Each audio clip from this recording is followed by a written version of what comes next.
Hello guys, nandito ako ngayon sa ano ba to?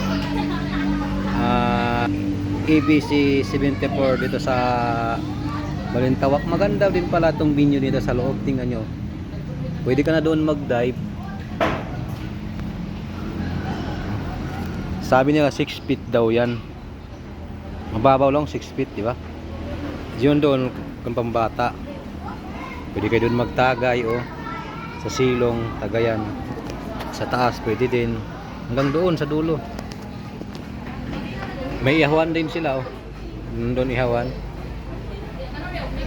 Tapos may CR sila doon. Tapos ito yung venue ng, kasi reunion ng sa Panta ngayon. Kina mami ba, reunion nila mami, pamilya. Ayan reunion sa Panta together. Meron pang blast meron pang component. Ayan, di ba? Ngayon lang sila magkita-kita. So, bali tatlong long table yan hanggang doon. Wala pa sila, di pa dumating kasi mamaya pang hapon yan. Kami palang nauna dito, kami ni mami. So, naka-update for today tayo. Nakasagol-sagol tayo dito, no? Pwede na dive-ban. Natin sa taas. Wala na ning sigar. Hindi na pwede kayo.